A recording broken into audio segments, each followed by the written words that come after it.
साथियों नमस्कार, मैं हूं नीरज पटेल और आप देख रहे हैं नेशनल जनमत।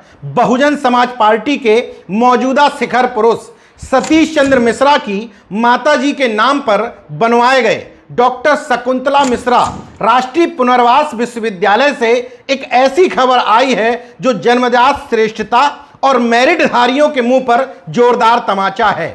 विभिन्न विश्वविद्यालयों में आरक्षण के नाम पर शैक्षणिक माहौल खराब करने का ढिंडोरा पीटने वाले लोगों को आंख खोलकर देख लेना चाहिए कि किस तरीके से भाई भतीजावाद, जातिवाद, सवर्णवाद के नाम पर विश्वविद्यालयों में अयोग्य लोग गेटिंग सेटिंग और जातिवाद का खेल करके घुस जाते हैं। खबर यह है कि शकुंतला मिश्रा विश्वविद्यालय की जो नियुक्तियां हुई थी उसमें जांच की शिकायत पर 6 शिक्षक बर्खास्त किए गए हैं। 6 लोगों का नाम सुन लीजिए। इतिहास विभाग से अवनीश चंद्र मिश्रा, अंग्रेजी विभाग से विपिन पांडे, फाइन आर्ट विभाग से अवधेश मिश्रा, दृष्टिबाधित विभाग से अध्याशक्ति राय, कंप्यूटर साइंस विभाग से RK श्रीवास्तव, श्रवणबाधित विभाग से मृत्युंजय मिश्रा और विधि अधिकारी आलोक मिश्रा। इन सब लोगों के नाम गौर से सुन लीजिए। ये तथाकथित मेरिटधारी और जन्मजात श्रेष्ठ लोग हैं जिनके ऊपर यह आरोप प्रूफ हो चुका है कि गलत तरीके से इनकी नियुक्तियां हुई थीं। और उस समय कुलपति थे निशीथ राय, जिनके ऊपर एक बार नहीं कई बार आरोप साबित हो चुके हैं। एक बार फिर से उनके ऊपर FIR दर्ज कराई गई है। यहां पर योगी आदित्यनाथ सरकार की एक मामले में तारीफ करनी होगी कि इतने सारे जन्मजात श्रेष्ठ अगर तथाकथित सामाजिक न्याय और बहुजनवाद के प्रोधाओं के शासनकाल में सामने आ जाते तो शायद उनकी भी हिम्मत जवाब दे जाती।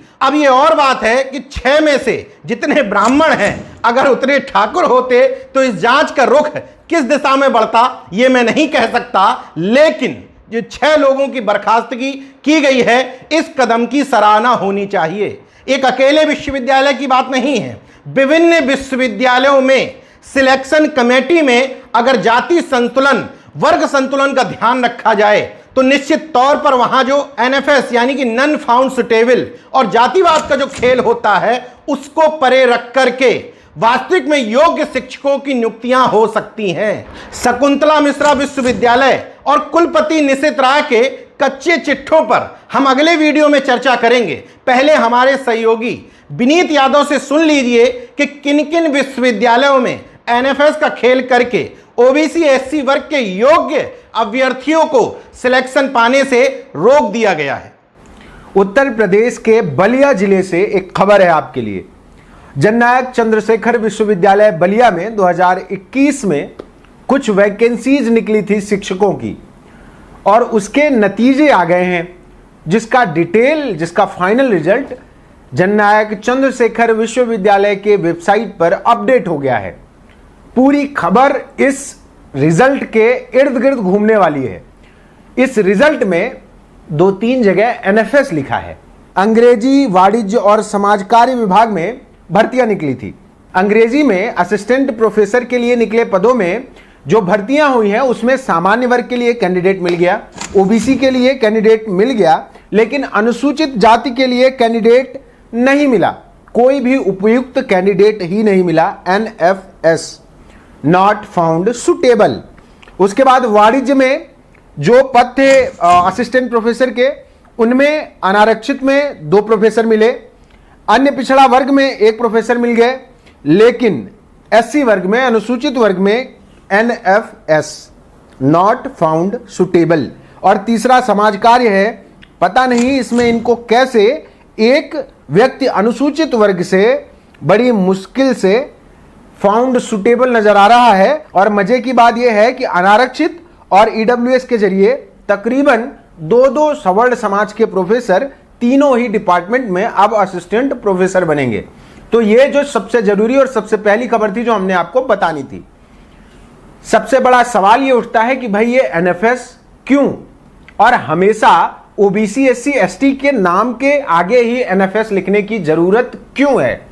कोई उपयुक्त उम्मीदवार ही ना मिलना, ये क्या पॉसिबल है? क्या कोई भी फॉर्म ही नहीं भरता? कि कोई काबिल ही नहीं इस वर्ग में जो वहां पे बैठ सके? अभी ज्यादा दिन नहीं हुए लोकसभा में एक डेटा प्रस्तुत किया गया था जहां पे यह कहा गया कि 45 जो है केंद्रीय विश्वविद्यालय हैं फिलहाल देश में।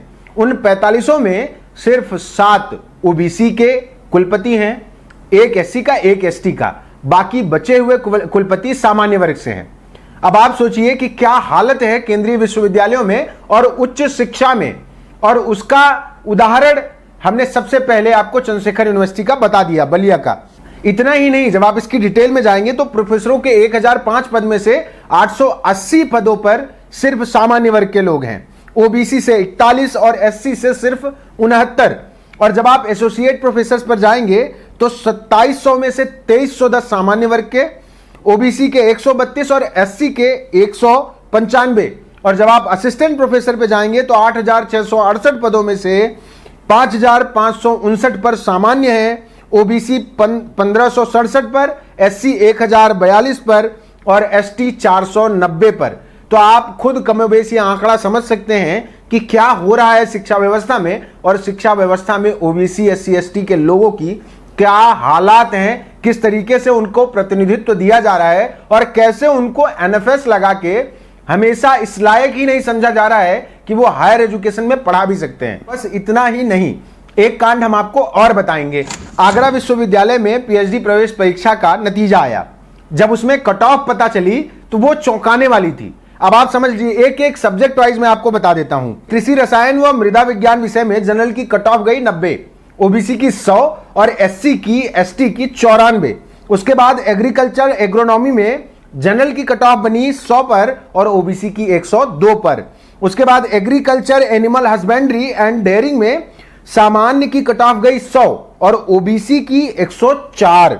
वनस्पति विज्ञान में सामान्य की कट ऑफ 102, ओबीसी की 108। बिजनेस एडमिनिस्ट्रेशन में सामान्य की कट ऑफ गई 100 और ओबीसी की गई 102। उसके बाद इसी तरह कंप्यूटर साइंस में जब आप जाएंगे तो सामान्य की कट ऑफ गई 104, ओबीसी की 106। जंतु विज्ञान में सामान्य की कट ऑफ गई 92 और ओबीसी की 100। अंग्रेजी में सामान्य की कट ऑफ गई 90 और एससी एसटी की 94। भूगोल में सामान्य की 116 और ओबीसी की 122। मतलब ये जो कट ऑफ बनाई गई ये चौंकाने वाली थी। अभी बचा है और सुनिए, हिंदी में जनरल की कट ऑफ गई वो 76 थी, लेकिन ओबीसी की 114 और एससी एसटी की 90। संगीत में सामान्य की कट ऑफ 104 गई, ओबीसी की 116 और एससी एसटी की 128 कट ऑफ गई। भौतिक शास्त्र में सामान्य वर्ग की कट ऑफ गई 118, ओबीसी की 144। फिजिकल साइंस में सामान्य की कट ऑफ गई 110, ओबीसी की 116। इसी तरह मनोविज्ञान में सामान्य की मेरिट बनी 100 पर और ओबीसी की 102 पर।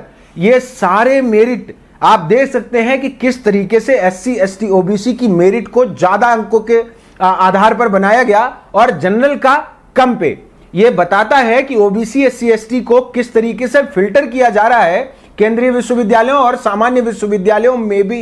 ये तीनों घटनाएं जो हमने आपको बताई, ये तीनों एक दूसरे से इसलिए रिलेट करती हैं क्योंकि उच्च शिक्षा में जो प्रतिनिधित्व ओबीसी एससी एसटी का है उस पर लगातार सवाल खड़े हो रहे हैं। और ये तीनों घटनाएं बहुजन समाज के इन संस्थानों में प्रतिनिधित्व पर सवाल खड़ा करती हैं। तीनों घटनाएं इस बात का सबूत हैं और जिस तरीके से ये बताती हैं कि क्या चल रहा है हायर एजुकेशन में, ये एक खतरनाक भविष्य की तरफ एक इशारा मात्र है अगर ओबीसी एससी एसटी के लोग सजग नहीं हुए और जागरूक नहीं हुए तो। बाकी बने रहिए नेशनल जनमत के साथ। धन्यवाद।